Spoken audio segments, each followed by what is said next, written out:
Hi guys, welcome back to Brookman Rider for another video. Today, unfortunately, we're in the garage. Super wet outside here in Sydney. We've had about 3 or 4 days of constant rain, so we haven't been able to get out on this bad boy to get its rest of its braking period done. We've only got about 300 kilometers on this bike at the moment, so we need to get to that 1,000 kilometers so we can throw full exhaust on here, get this thing tuned, and see what it's really like.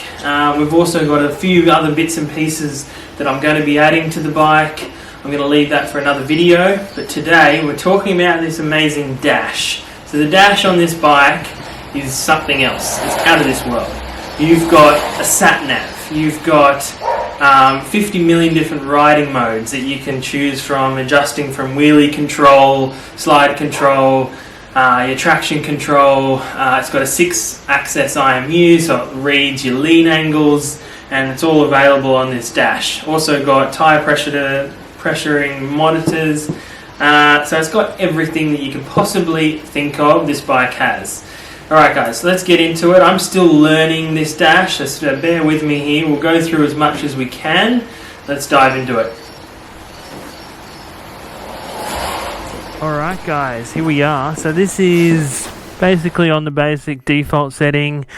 Hopefully you guys can see clearly here. It's hard probably to come across on camera, but super clear dash, like super bright, great colours.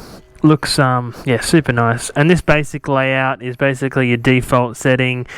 You got your gear indicator, your fuel mileage, your basic riding modes, and your how fast you're going, and also if you connect your phone, it shows up right there on the local speed limit on that road. Alright, so starting with the basic riding mode, so we got road.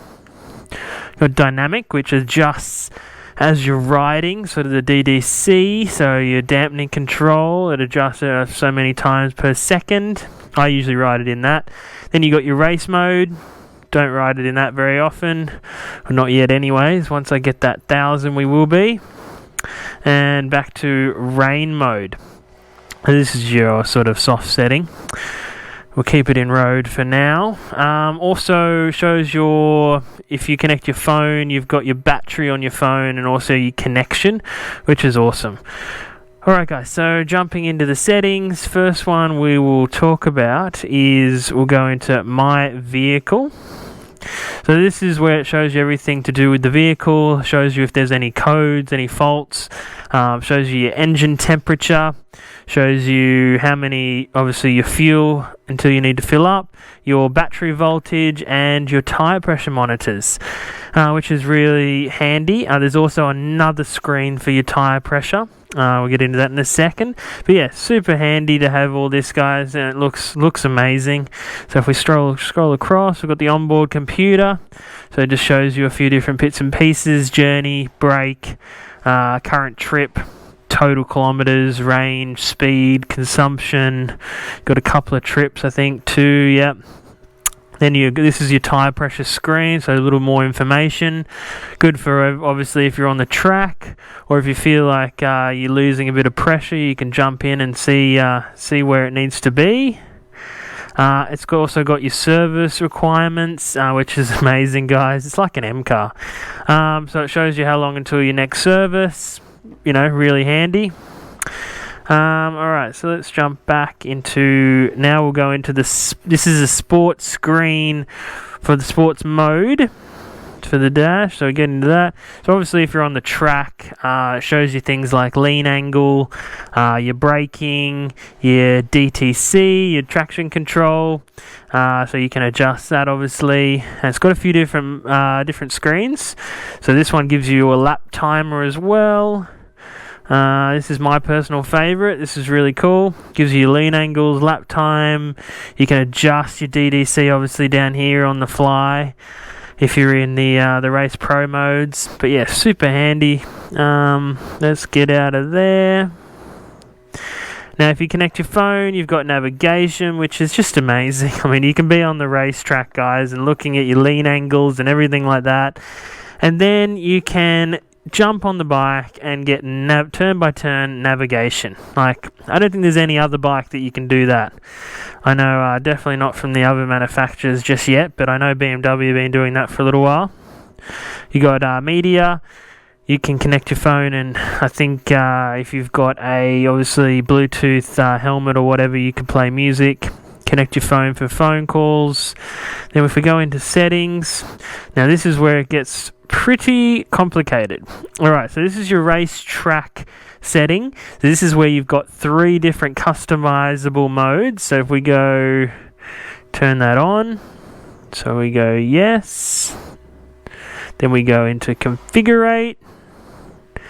Yep. Oh, turn that on, go down, configurate. And this is where we've got 3 customizable modes. So we can, I'll go into it for you. So you got engine, lots of different adjustment on your engine.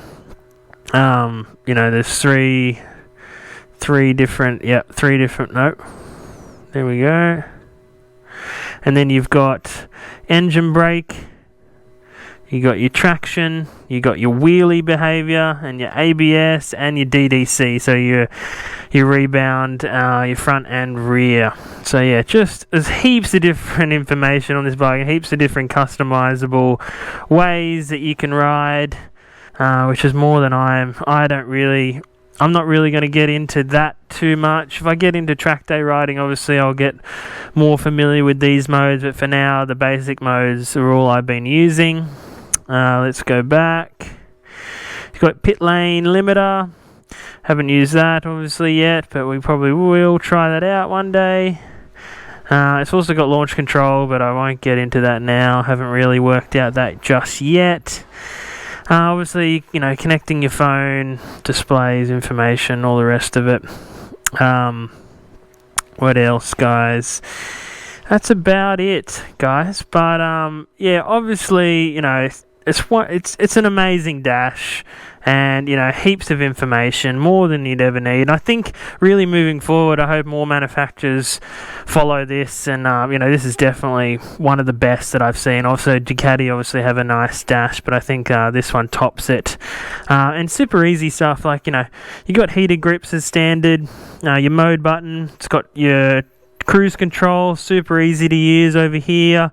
You can adjust your DDC just by pressing up and down on here. I mean, it's amazing, guys, and super comfortable. But thank you for watching, guys. I hope you're enjoying the videos. There's heaps more videos to come. We've got heaps of reviews. We're going to be doing a review on the Ducati V4S very soon. The Aprilias, some more Triumphs coming up very shortly, and heaps more videos on this. Obviously, moving forward, we're going to be doing the full exhaust, a few other bits and pieces. So stay tuned for that, guys. I'll catch you next time. Thanks.